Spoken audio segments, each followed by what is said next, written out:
Une femme qui se dit harcelée. Elle est secrétaire médicale, travaille dans un cabinet médical et l'un des médecins lui ferait vivre, d'après ce qu'elle va nous dire, le pire. Vous allez voir, vous allez écouter, enregistrement sonore, ce que vit cette femme et finalement la terreur qui est devenue son quotidien. Vous vivez des situations similaires. Avec notre spécialiste Loïc Skornek et nos avocats, nous pouvons vous aider. Vous appelez le 0826 107 109 ou vous utilisez Internet tf1.fr, rubrique sans aucun doute pour laisser votre témoignage. J'accueille maintenant Evelyne. L'enfer au travail, c'est ce que Evelyne vivrait tous les jours.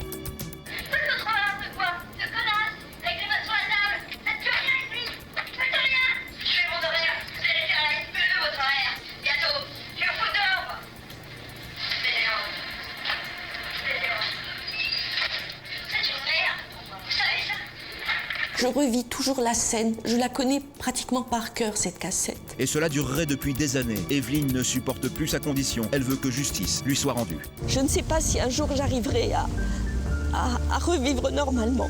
Il est urgent d'intervenir. Nous contacterons cet employeur pour qu'il réponde aux accusations d'Evelyne. Et voilà, ma dernière question est la suivante. Pour vous, y a-t-il eu harcèlement? Pour sans aucun doute, c'est une nouvelle affaire qui commence tout de suite. Merci d'être avec nous sur le plateau de Sans aucun doute où tout le monde va vous écouter et tenter de vous aider. Qu'attendez-vous de cette émission ce soir? Eh bien, une reconnaissance pour tout ce que j'ai subi, une indemnisation et aussi que ce soit une leçon de courage pour toutes les personnes qui ont été bafouées de cette façon et qui le sont, parce que malheureusement, le harcèlement moral est un phénomène qui se développe de plus en plus. Pour quel motif était-il en colère contre vous ou vous affligeait-il ces traitements? Pour n'importe lequel. Un appareil qui ne fonctionnait pas, c'était ma faute. Du verre de gris qui se développait sur les fils, c'était ma faute. Des patients qui arrivaient en retard, c'était ma faute. Tout était ma faute, en fait. Mais que vous disait-il exactement? Ah, mais il hurlait, il n'attendait même pas... il n'attendait aucune explication. Sa seule façon de s'exprimer, c'était de hurler. Vous parlez de destruction, c'est une vraie destruction morale? Ah, c'est une destruction morale et physique aussi. Parce que petit à petit, j'ai commencé à attraper des douleurs qui ont gagné tout le corps. Donc parfois, je vais un peu mieux. Mais sinon, il y a des moments, c'est vraiment épouvantable. Je n'arrive pas à me bouger. Je reste couchée. Je n'arrive même pas à me préparer à manger. Et donc, je pense que c'est dû à tout ce stress que j'ai vécu. Et vous ne lui demandez jamais à un moment donné, où il est un peu plus calme, pourquoi me parler comme ça? Pourquoi me menacer? Ah non, mais de toute façon, il évitait toute communication. Si je lui posais une question, il s'en allait vers son bureau, il ne me répondait pas, ou alors il sortait du cabinet, il n'y avait rien à faire, il ne pouvait pas y avoir de communication avec lui. Vous avez fait, madame, une tentative de suicide? Oui. Parce que vous ne trouviez aucune autre issue? Oui. C'était juste peu de temps après la réception de cette lettre. J'avais l'impression d'être un autocuiseur et il fallait que ça sorte. J'en parlais au médecin qui me suit et je disais, un jour ça va exploser. Et il a fallu que ça explose. Qu'est-ce que vous avez fait? Bien, j'étais en voiture et puis d'un seul coup j'ai accéléré, j'ai foncé dans une glissière de sécurité. Fallait-il que vous soyez vraiment au plus mal, hein? Oui, parce qu'en général, c'est pas la méthode qu'emploient les femmes. Les femmes emploient toujours des méthodes plus douces. Mais là, je voulais vraiment en finir. Vous regrettez ce geste aujourd'hui? Oui. Ben, tant mieux. Alors nous allons voir, si vous le voulez bien maintenant, l'enquête de Sophie Rabillet. Avant les coups de fil, avant les duplex si nécessaire. Cette enquête que vous allez voir, c'est bien sûr la version de cette dame. Elle a le droit de nous la donner. Ça ne veut pas dire que c'est vraiment ce qui s'est passé, puisque nous n'avons pas encore eu ce médecin en ligne. Il n'a pas encore pu se justifier. Voici donc la version de cette dame, l'enquête Sophie Rabillet.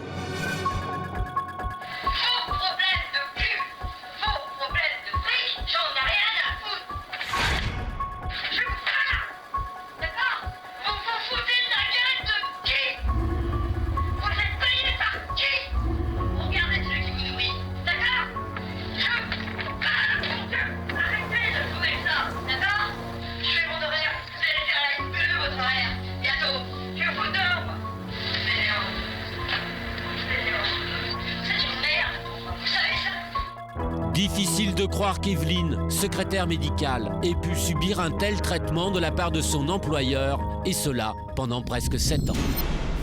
1er juillet 1990, Evelyne est embauchée en qualité de secrétaire pour le compte d'un médecin. Le travail lui plaît, elle s'y donne à corps perdu. Mais Evelyne est l'unique employée de ce centre médical et c'est dans cet isolement qu'elle aurait connu l'enfer.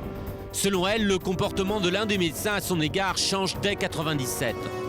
Elle serait victime d'un harcèlement moral. Il me critiquait, il m'humiliait, il me faisait perdre mes moyens, il m'injuriait. C'était des cris, des dossiers qui volaient. Ça lui est arrivé de me bousculer. J'étais sa tête de turc. Les années passent et d'après Evelyne, les crises se multiplient. Ça arrivait plusieurs fois par semaine. C'était très très rare quand il y avait une semaine où il était de bonne humeur. Il y a eu quelques violentes crises, mais alors très très violentes. Je peux les dénombrer au nombre de 6 ou 7. C'était quelque chose d'explosif. Je préférais ne pas lui répondre parce que je savais qu'il aurait pu me frapper. Il me faisait peur. Quand j'allais travailler, j'avais un coupe-papier à portée de main parce que ça lui était arrivé à plusieurs reprises et de façon rapprochée de s'avancer vers moi comme un sauvage, de brandir les bras et je pensais vraiment qu'il allait me frapper. Selon Evelyne, des scènes comme celle-ci se seraient répétées à de nombreuses reprises, jusqu'à cette fameuse date du 24 août 2004. Et là, il est entré dans une colère terrible et il a commencé à hurler en disant que j'étais une incapable. Comme personne ne semble réaliser ce qu'elle endure, ce jour-là, Evelyne enregistre cette nouvelle crise. Pour prouver sa bonne foi et vaincre ses angoisses, Evelyne nous fait écouter l'enregistrement. Son contenu est édifiant. Voilà ce qui s'est passé ce fameux 24 août 2004.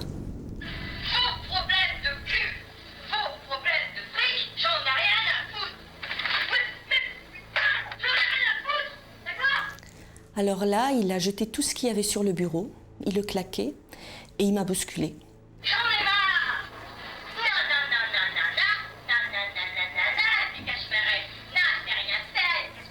Elle est comme ça, une cache-pareille. Vous vous foutez de la gueule de qui? Vous êtes payé par qui? D'accord? J'en ai marre! D'accord? J'en ai marre de vous! Oh, je vous parle! Regardez celui qui vous nourrit! D'accord? Je parle, mon Dieu! Arrêtez de jouer ça! D'accord? Donc là, en fait, il m'a tiré la souris de l'ordinateur des mains et il a jeté carrément sur le bureau. Je savais plus quoi faire, moi, je savais plus. Je me demandais s'il allait pas me battre. C'était même pas me frapper, mais me battre. Faites votre horaire de quoi? De connasse? Avec les mains sur la table? Faites plus rien ici? Faites rien! Je fais mon horaire, vous allez faire la liste de votre horaire. Bientôt, je vais vous foutre dehors, moi. Bénéant.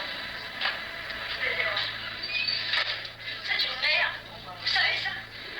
Je revis toujours la scène. Je la connais pratiquement par cœur, cette cassette. Je la connais par cœur, cette cassette. À force de l'avoir écoutée, à force de l'avoir fait entendre. Et je revois toujours la scène. Et il y a eu d'autres scènes encore plus pénibles que celle-là.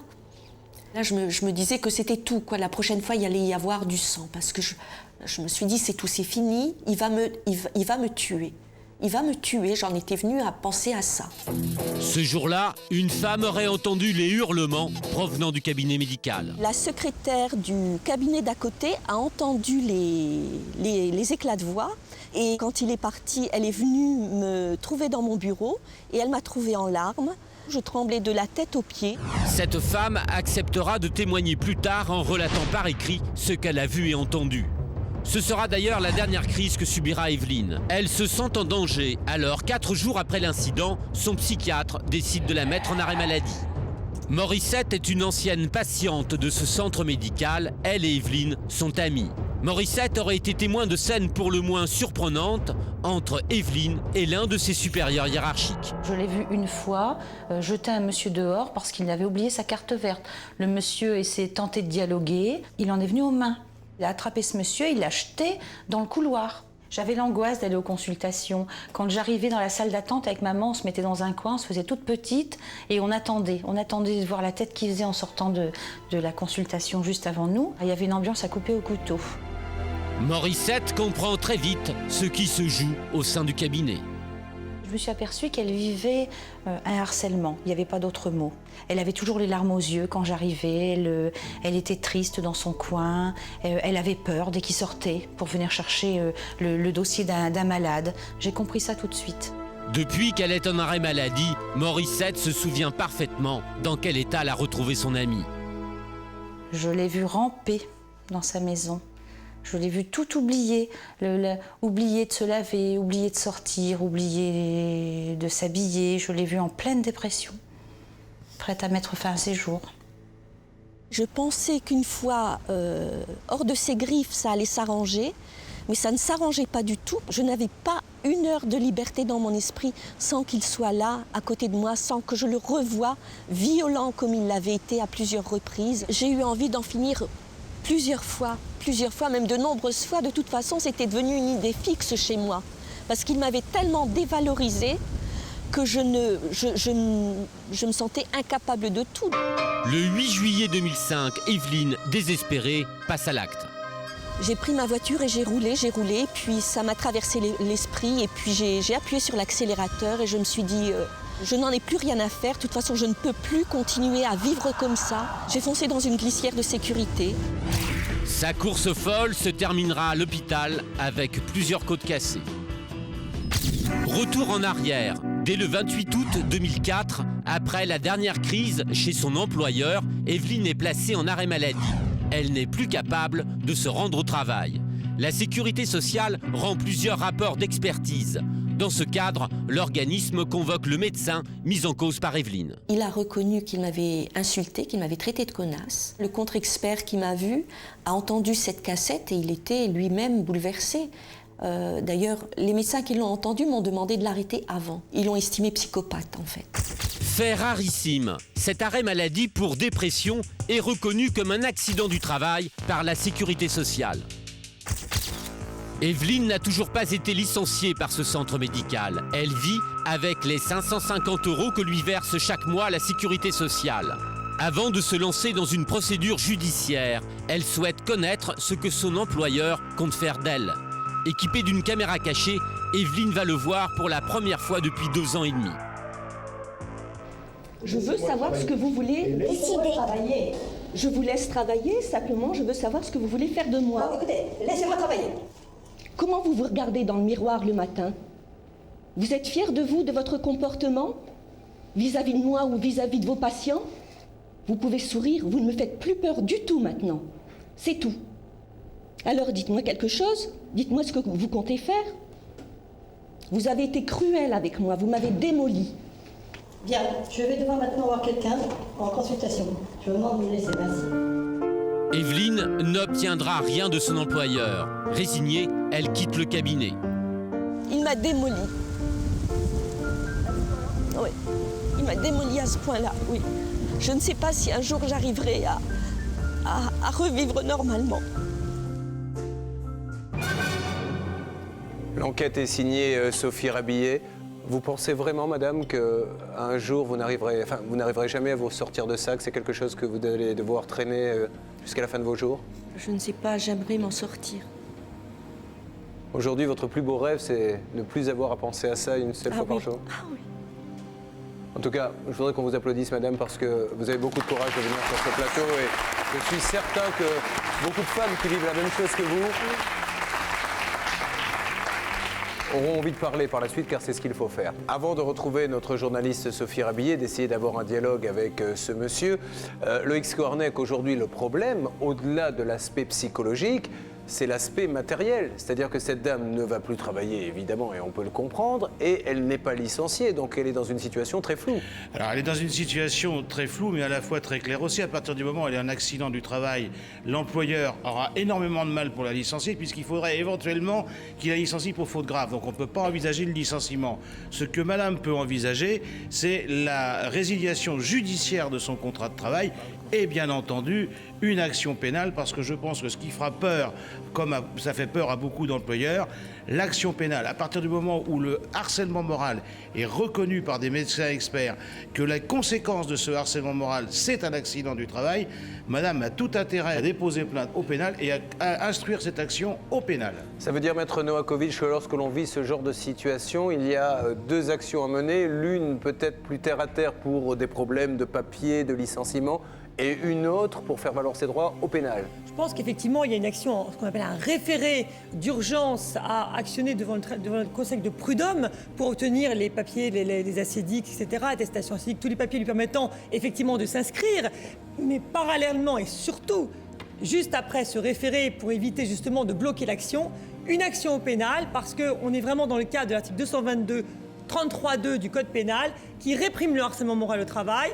La peine d'emprisonnement est de 1 an et de 15 000 € d'amende. Ça peut très bien impressionner effectivement cet employeur, sachant que les faits sont établis grâce à un élément de preuve qui est un commencement de preuve, à savoir un enregistrement. Il faut savoir qu'en matière civile, l'enregistrement est un moyen illicite, mais en matière pénale, c'est un moyen de preuve qui est recevable. Nous allons donc donner maintenant toute une série de coups de fil pour que l'on puisse avoir un dialogue avec ce monsieur afin qu'il puisse nous donner sa vérité. Essayons déjà d'avoir un premier contact téléphonique. La régie fait le numéro.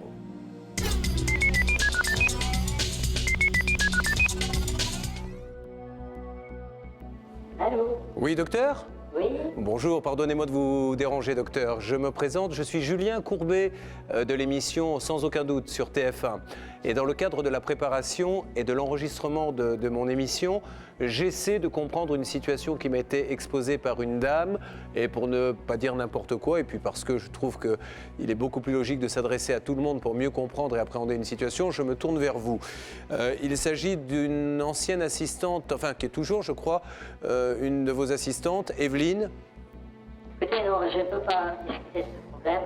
Ce problème est actuellement dans la main de nos avocats et ne fera pas l'objet d'une déclaration de ma part. Ce que je comprends, mais comme cette dame aujourd'hui se retrouve finalement dans une situation de travail un petit peu difficile, puisque vous savez qu'elle est en arrêt, il y a eu ses expertises.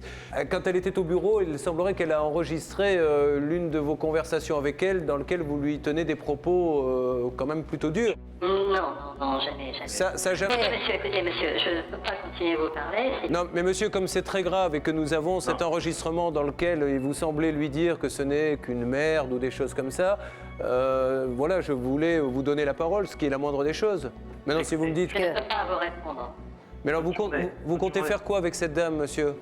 Écoutez, monsieur, ce n'est pas à vous que j'en ferai part. J'en ferai part à mon avocat et de votre appel. D'accord, vous pouvez faire part de mon appel à votre avocat. Mais... Alors, Maître Michel, là, qui est à mes côtés dans l'émission. Bonjour docteur, je suis un des avocats de l'émission. Si vous voulez, la question que l'on se pose est la suivante.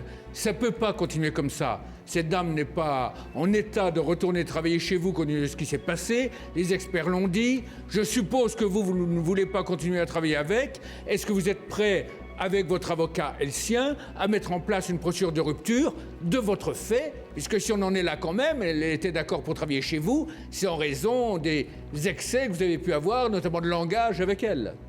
Est-ce que vous êtes prêt à organiser cela? Écoutez, je vais faire part de votre appel à mon avocat, qui malheureusement part en vacances quelques jours, là, et lorsqu'elle sera revenue, nous en reparlerons.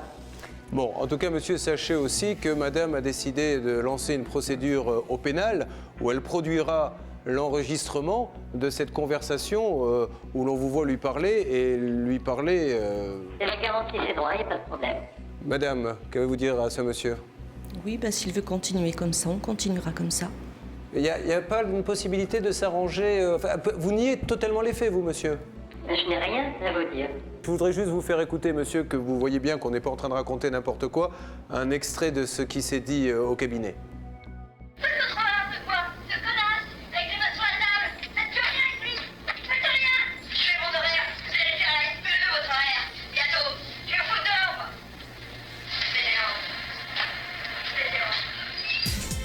Comment va réagir ce médecin à l'écoute de l'enregistrement que nous a fourni Evelyne?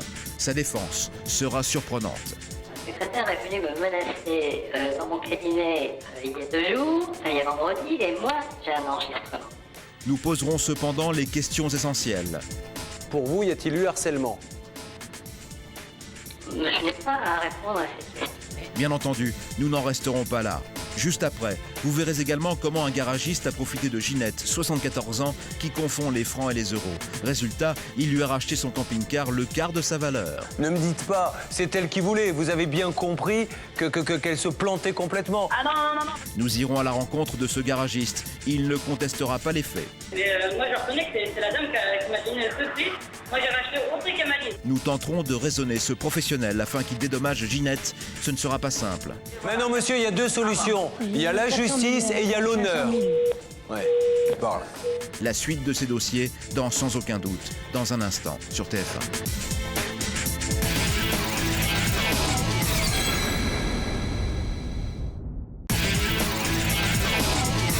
Il y a quelques instants, nous recevions Evelyne. Cette secrétaire médicale se dit harcelée par un supérieur. Son lieu de travail serait, selon elle, devenu un cauchemar. Menaces, insultes et humiliations seraient le lot quotidien d'Evelyne. Nous sommes en ligne avec son présumé harceleur. Nous lui proposons d'écouter l'enregistrement d'une conversation entre Evelyne et lui.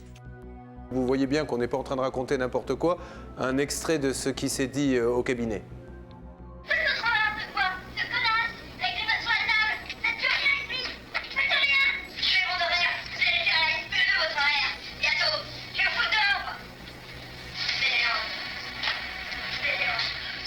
Voilà, vous la traitez de fainéante, puis ça dure comme ça pendant plusieurs minutes, quoi. Donc est-ce qu'il ne vaut mieux pas essayer de trouver une... Vous n'êtes pas familier avec un enregistrement des sans-recul de valeur. Alors là, ça, monsieur, sauf si on va au pénal, ce que va vous expliquer notre avocate pénaliste. Oui, bonjour docteur, simplement, je voulais vous préciser qu'effectivement le commencement de preuve que constitue un enregistrement, même s'il est illicite en matière civile et parfaitement recevable en matière pénale, c'est un commencement de preuve. Et c'est vrai qu'en fait là, aujourd'hui, c'est pas pour vous menacer, bien entendu, puisque pas du tout. La démarche qui est effectuée aujourd'hui, justement, c'est pour éviter cette procédure très lourde, parce qu'elle n'a pas encore déposé de plainte pénale, tout le moins elle entend le faire, mais elle ne l'a pas encore fait. Donc l'objectif pour elle, justement, c'est de trouver avec vous éventuellement intérêt d'entente pour effectivement aplanir les choses. Le secrétaire est venu me menacer dans mon cabinet il y a 2 jours, ça y est vendredi, et moi j'ai un enregistrement. C'est vrai? Alors écoutez monsieur, nous pourrons comparer ces deux enregistrements car effectivement elle est venue il y a 2 jours où tout a été absolument enregistré également de notre côté. Donc vous pourrez produire votre enregistrement. Nous avons le son et l'image. Donc voilà, j'espère que vous aurez les deux. Oui. Elle est venue il y a 2 jours effectivement. C'est effectivement le principe de l'émission, cher docteur. Et c'est la raison pour laquelle justement nous voulons protéger évidemment vos droits pour éviter que se passe ce genre de scène. Donc nous voulons être témoins de ce genre de dialogue. En fait, le but de notre appel est de vous dire, voilà, cette dame veut aller au pénal, va produire ses preuves. Je crois qu'il y a eu 2 expertises. Vous avez été convoqué à la sécurité sociale. Les 2 expertises sont quand même claires comme de l'eau de roche. Elle est prête aujourd'hui à trouver un arrangement à l'amiable avec vous parce qu'elle a envie de se sortir tout ça de sa tête. Qu'est-ce que disent les expertises? Alors, les expertises, nous allons vous les lire. Nous les avons sous les yeux actuellement. Oui, docteur, à la suite de l'avis du médecin conseil de la sécurité sociale qui avait déclaré que cette dame était apte à reprendre le travail, il y a eu une contestation et le médecin expert, qui est votre confrère, a déposé un rapport où il indique expressément que cette dame est dans une décompensation dépressive grave en raison de faits de harcèlement dont elle était victime et il donne un certain nombre d'exemples. Et je vous dis le fond de ma pensée. Je pense que vous avez intérêt à un accord parce qu'au vu de ce rapport, il y aura une rupture de votre fait prononcée par le Code des prud'hommes. Il y a les risques pénaux dont vous parlez, mon confrère, et il y a les risques ordinaux. Parce que je ne pense pas, je vous dis le fond de ma pensée, docteur, que ce soit conforme à la déontologie d'un médecin de traiter son collaborateur dans telle condition qu'un médecin expert vienne dire cette dame a fait une tentative d'autolyse, se trouve dans une dépression grave parce qu'elle était maltraitée par un médecin. Et voilà, ma dernière question est la suivante. Pour vous, y a-t-il eu harcèlement? Je n'ai pas à répondre à ces questions. Mais monsieur, là, vous n'avez pas besoin d'un conseil pour me dire oui ou non. Vous pouvez me dire non. Monsieur Courbet, vous ne me dites pas non, en tout cas. Si vous étiez magistrat, je vous répondrais à cette question.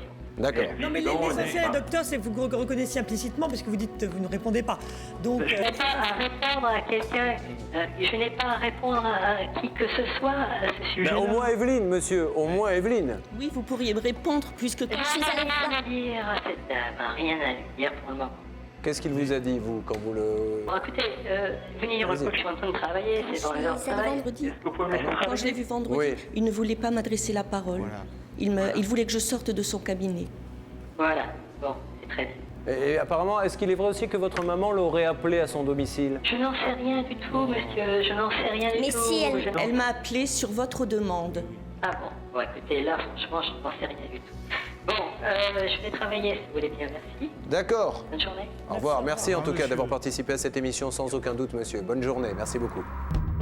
Notre journaliste sur place a organisé un rendez-vous téléphonique avec le président du Conseil de l'Ordre départemental des médecins. Nous le contactons immédiatement pour lui faire part de la situation dramatique dans laquelle se trouverait Evelyne. Ce qu'on peut faire éventuellement, c'est que la patiente nous écrive, cette dame nous écrive, et puis voir un petit peu au niveau du Conseil de l'Ordre si on peut organiser une rencontre, une conciliation entre cette personne et le médecin. Maître Michel. Oui, bonjour Monsieur le Président. Bonjour. Juste une précision. Il y a une expertise médicale de fait de cette dame qui est en litige avec votre confrère. Et c'est un collège de médecins experts qui l'a examiné, conduit par un expert près la cour d'appel de... Et ce collège d'experts vient dire il y a eu des faits de harcèlement graves qui ont entraîné un syndrome dépressif réactionnel extrêmement important, y compris avec des actes de tentative d'autolyse. Donc on est vraiment dans un comportement relevé par 3 de vos confrères qui ont été désignés comme experts, qui permet quand même de s'interroger sur le comportement général. Et je me demande si effectivement, au-delà du cas particulier, ça ne vaut pas le coup que vous ayez un entretien avec votre confrère. En tout cas, monsieur, j'ai bien noté que vous allez essayer de rencontrer ce monsieur et d'organiser cette médiation. Madame vous écrit avec toutes les pièces du dossier. De toute façon, c'est ce que j'expliquais à votre journaliste. Le Conseil de l'Ordre, c'est également ouvert pour les patients et également pour les médecins. Voilà. Merci beaucoup, Président. Bonne journée. Bonne journée, merci d'avoir participé à cette émission. Merci beaucoup.